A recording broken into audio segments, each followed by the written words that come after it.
This world will always try to screw you, man.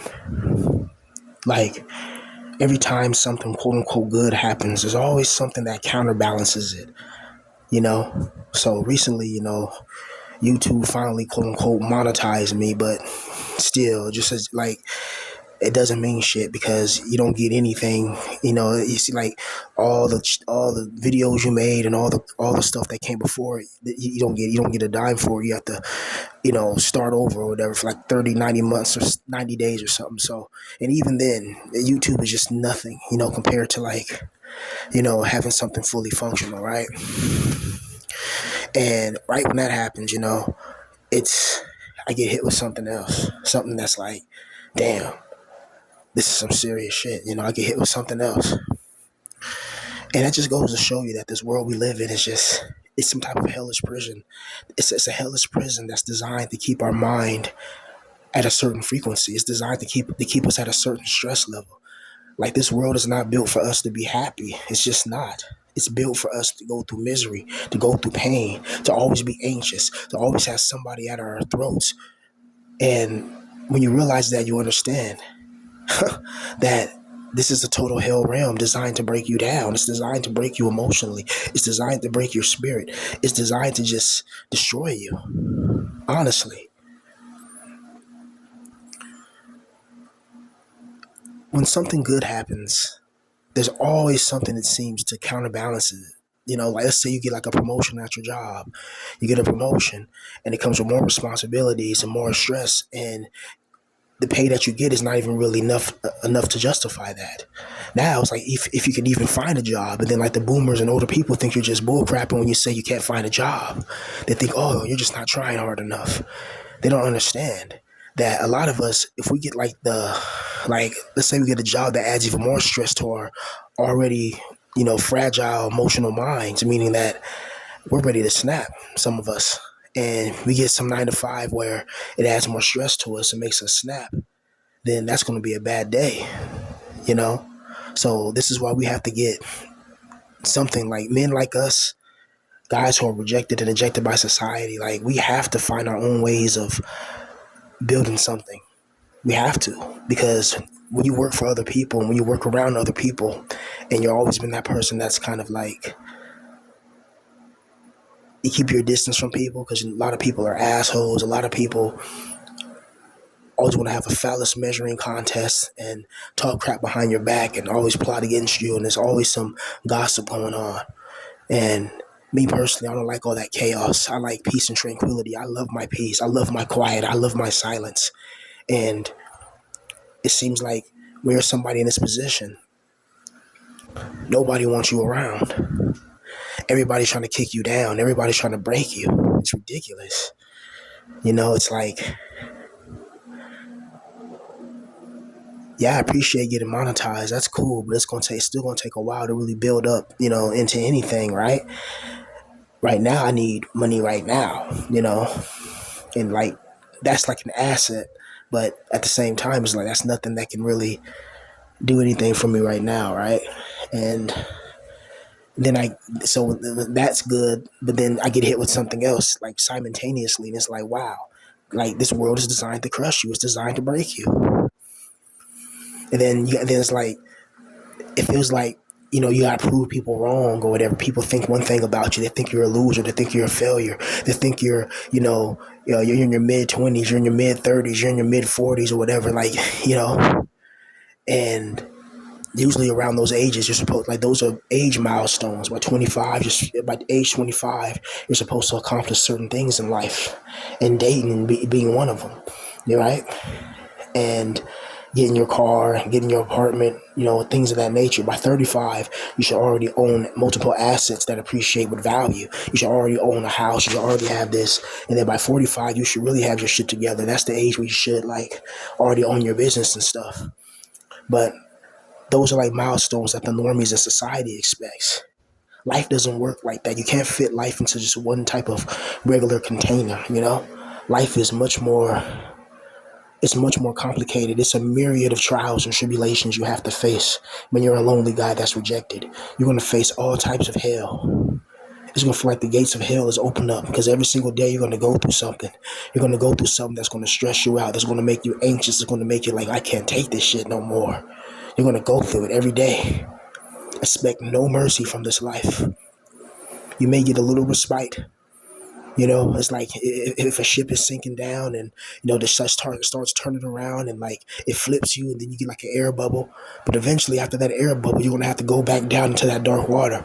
You have to find your way out that ship and then swim to the surface, you know. But life makes sure that ship, it never lets you out the ship for certain people. And you just drowning in your sorrows and drowning in depression and drowning in your illegal illicit substances and drowning in your adult illicit material, like you just drown in your pleasures and vices that you can, but they're cheap pleasures and they're cheap vices, and they never last.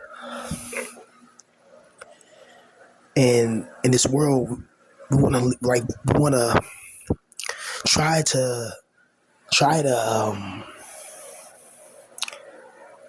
try to manage as much pain as possible. Meaning that have your copes, have that ice cream late at night, have that little joint in the morning. Wake off to your favorite, Instagram model if you want. Play your favorite video game. Go to sleep. Do absolutely nothing. Watch your anime. Do whatever it takes to make your mind reset. But after it resets, we have to find something that builds and accumulates resources. Guys like us, we have to have our own businesses. Like, there's no way in hell we can just work for people forever, because people are always going to turn against us and attack us. All your stress is coming from your job, man. Most of your stress in life is coming from your job. If you have a job, it's either you have a job and you're stressed, you don't have a job and you're stressed. That comes from that. It comes from money. Money is one of the most powerful, potent tools of controlling the humans, controlling the masses, is money. An artificially created construct that people give value. And because people give value to it, it's valuable. And you can buy things that are valuable, quote unquote. Even though if, like, let's say nuclear proliferation ever happens, then all that stuff becomes instantaneously useless. But right now, as society holds, it has value. People are willing to give their souls for money, and for good reason, because money buys you comfort. Money buys you happiness. I don't care if somebody says, oh, money doesn't buy you true happiness. I mean, I would say that it's just true in a sense, because there's certain scars that can never be healed, especially if you came from poverty and you grew up like guys like us who've been through hell. We have emotional scars on our soul. So even if we did get money, we'll be a lot more happier. We'll be a lot more comfortable. But there's still things that's like kind of been embedded in us. That's like, it can never wash away. The tides of time will never wash away. It can help heal it a little bit, but it can never fully be gone. When you're treated a certain way your entire life until your adulthood, it's difficult for you to even believe in yourself or even have any type of confidence confirmation. And that's what makes this life so brutal. That's what makes this life so just annoying. It's like this, as a man, it doesn't matter how hard you really try in the modern days. You already failed. It doesn't matter if you have a job, you have a degree, you have this. In the eyes of a lot of society, if you're not some multi-millionaire, if you're not popular, if you're not, and you have any social credibility, people treat you like nothing. This is the modern age. You're not talking about people that are older. There's a different age frame of people that are experiencing different things in America. And that's where the disconnect comes from. The young are experiencing a totally different time than people who are 50 and 60 years old and 40 years old, the young people, they're experiencing things that are totally different, And when I mean young, I mean people that are like between like 15 and I would say like 25, right? Like, they're experiencing a total different economy than what was around 20 years ago, 40 years ago, 50 years ago, 80 years ago. It's a total different type of economy, than it was then. Like, a lot of things are digital.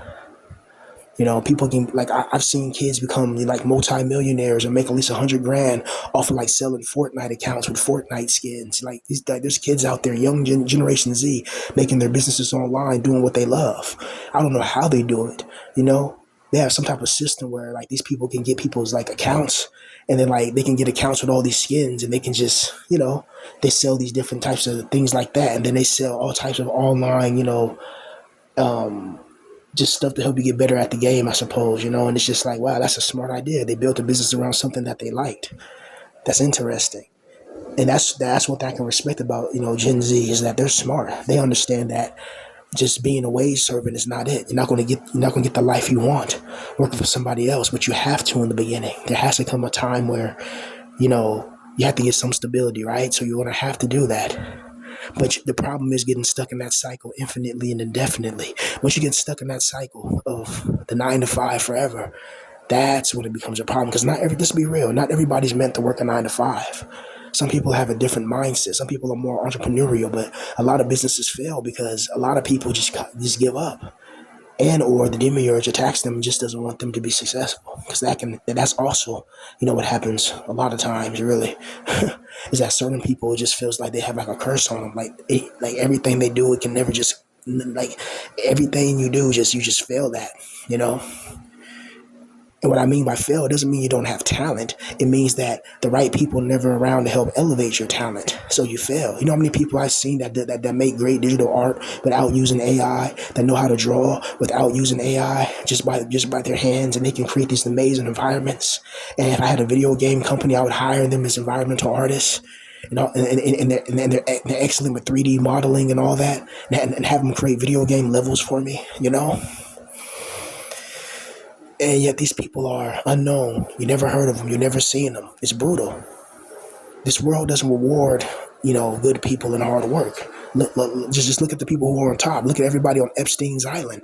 That should tell you everything. Those are the most wealthiest people on the planet, and they're doing foolishness, and they're doing evil, and they're doing cannibalistic deeds. That's evil and wicked and sadistic. Why would they do that? You would think the most wealthy people will be a lot more happier, and they'll be able to do things to help people, but they don't. They do things to only help their sick, twisted pleasures. And they ignore the people, they ignore the poor, they ignore those who need help. They ignore the cries and the tears of the souls of those who've been devastated by poverty, devastated by discrimination, devastated by a soulless nation that doesn't care about their spiritual growth and development. This is why everybody's hooked on, like their screens a lot of time. You're hooked on watching Netflix. You're hooked on playing video games. You may be hooked on blazing a little Mary Jane. You're hooked on alcohol. You're hooked on different substances. You're hooked. You're hooked. You're hooked. You're hooked because it's like something's always vying for our attention. You got to wake up in the morning. You got to go to work. Like, you have to go to work. Your attention has to be focused there. You have to be focused on that. You go home. You're drained. You're tired. You barely have time to do anything, and just rinse and repeat. Rinse and repeat. That would drain any living creative being out. Anybody who has an actual soul, of independence, has an actual spirit that can see past this makeshift matrix and be like, that's modern day servitude, point blank, period. And I understand it's necessary because most people are regular. Not everybody has a talent. Not everybody has a dream and ambition. Some people are happy with that life. And they're happy with the way the system, is. They're happy with the way things are because they live comfortable. That they're happy in that bubble, but not everybody is. Some people actually have a different type of mindset. I want to create something for myself that can be validated, that can help me be substantially sustained, where I don't have to worry about having an asshole boss, an asshole manager, being around coworkers who gossip and talk crap about you all the time, but never really come directly to your face and say it. And when they do, they play the victim when you try to defend yourself, right? You want to kind of work by yourself. Yeah, and you want to work, like, you want to do what you love to do, what you would naturally do, and turn that into your job. So whatever that is, what you're good at, what you're natural at, you kind of want to make a business about it, and that way it makes life more bearable, even if it doesn't work totally, even if you manage to get $2 out of it, just anything, right? I want to inspire you guys to create. I want to inspire the proliferation of creation. That's what I want to inspire. That's what I want to do with my channel. It's like, I want people to understand that you're artists at heart. You're artists at nature. Your job of your soul is to create things. Whether it's poetry, whether it's music, whether it's a new invention. I see people in their backyards making these type of like these electric hand cannons and stuff, and these like laser beam type things in their backyard. You can YouTube what I'm saying. It's pretty cool. And these like mad scientists on YouTube, they remind me of Dr. Wily on Mega Man, right? Or Dr. Robotnik from Sonic. These mad scientists making these ingenious items, like it's really genius how they do it. It's like, wow, how the heck are they able to make that? With just common knowledge. So imagine what the classified sector has. They have all type of secret things. But yeah, man, it's like life will it would always have its ups and low key downs, but the ups, it doesn't seem like it's as much as the downs. It seems like it's more downs than ups. The fluctuation just fluctuates in one way, and it's more in the down. Look at what you're going through right now, man. Just look at it. Look at the situation that you find yourself as a guy in this position. You're always in a situation where you feel powerless a lot of times because you're damned if you do, damned if you don't. If you don't have a 9 to 5, you're going to be forcing to get in one. You're going to be humiliated the whole time as you try to get one. You have to go to different interviews. You're going to have to go here. You got to worry about the transportation there, the transportation back. You got to worry about this. You got to worry about that. You got to do this. You got to do that. And it's like, damn, it would be so much easier if you can just somehow stay in your room and make some type of internet business that can get you some money and independence, so you can be free from that, and you can actually, when you make a lot of money, you put it away for taxes or whatever. You get the money that you can play around with, or you can build with, not play around with, but you can build with. You take that money you can build with and do other investments and slowly build a little financial nest egg, you know, and try to have that appreciating value. Like men like us, we have to think outside the box in order to really get income, because the world's not going to just open its doors for us. We're going to have to fight our way and claw our way into wealth and power. You know, power is taken and it's not given. Every king knows that. Every Roman emperor knows that. You know, Emperor Caligula, you know, Emperor Tiberius, you know, Julius Caesar, you know, Alexander the Great, all the people of ancient, you know, Attila the Hun, you can keep naming them, you know, Xerxes, you know. Um, it shows you that this world respects people that are willing to go that extra mile, that are willing to know exactly what they want and go for it. But at the same time, you got to understand that there's the demiurge and his minions and the archons. They're watching, and they don't want you to get too happy. You know, I know it sounds preposterous when you first hear it, but when you really look at it, you understand that your life is not random. All the bad things that happen in your life is not random. It does feel like that there's some being, some God or some creator or of this dimension, not the ultimate God, not the ultimate creator, but a lower God, a false God, is making our lives a living hell on purpose. Because whenever we go through sorrow, we go through pain, we go through anxiety, we go through depression, our spirit, our soul releases a negative energy. You feel it. When you're angry, don't you feel that energy inside when you're angry? When you're scared and when you're terrified, don't you feel that feeling? Whenever you want to cry and you're sad and depressed, don't you feel that energy? You get that you get a certain energy. There's certain things you used to love to do, you stop doing it. You start just moping. It's a certain energy, a certain feeling. There are invisible entities that feed off of that. They feed off that energy. And I know it sounds insane the first time you hear it, but when you start seeing it everywhere you go, when you start learning about those with the she-codes and how they're involved with all types of rituals and all types of magic, you start to realize that it's not that magic is not real. It's just that a lot of the magic we see is being disguised through technology. You know, like the ability to make videos in a way that's time traveling in a way, because when somebody makes a video, you can watch that video anytime. It can be 10 years old, 5 years old. So you instantly time travel to that time and watch that video, a moment in time, in a form that's magic, but it's disguised as technology and entertainment. But the real evil magic is what they do on like the Epstein Islands and stuff like that, and even darker and secret places like that. Like that's just what we know. There's things we don't know.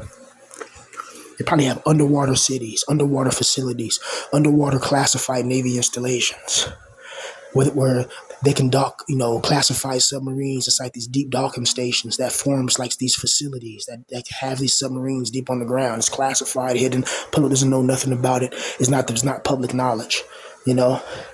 And they can have like all types of beings or whatever entities that live deep inside the ocean. It can be interdimensional portals in the ocean, all type of things, right? And we would never know it because we have to wake up and go to a 9 to 5 every day.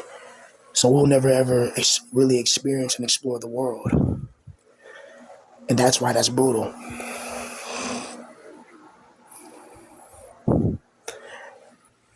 When you're somebody in this position, it's really you against the world, literally, because it's really all you have is yourself to rely on. If you don't find a way to make money, no one's going to hold your hand and lead a grown man to make money. So you're going to have to figure it out, you know? And if you don't, well, it's going to be servitude forever. And I know that it's easier said than done because the system is designed to make us servants. The system is designed for us never to have hope because in reality, there's no reason to have it after a while when you see the economic foundation of the system collapsing before you. There's no way somebody can play Twitch, play video games all day and get $20 million. That's ridiculous. Meanwhile, people out here are starving with nothing, but somebody's able to get that. But it's a capitalistic society. You know, the money responds to whatever product is presented, and these people they create products. They themselves are the product. They sell themselves, and they're able to do that and make millions. Meanwhile, people have to sell themselves every day and make pennies on the dollar. It's brutal. We see the unfairness, the injustice this world has. It's like a hidden, silent shadow blade that just sparks and embraces the night. It's wicked. It's quick. It's able to take anything down when it hits. It's poisonous. It's venomous. It's all of it mixed into one. This pain that we experience in this position is not normal. It's abnormal to have a life like this. This is not a normal life to live. When you're in constant, just a state of frenzy, a state of severity. Absolutely brutal.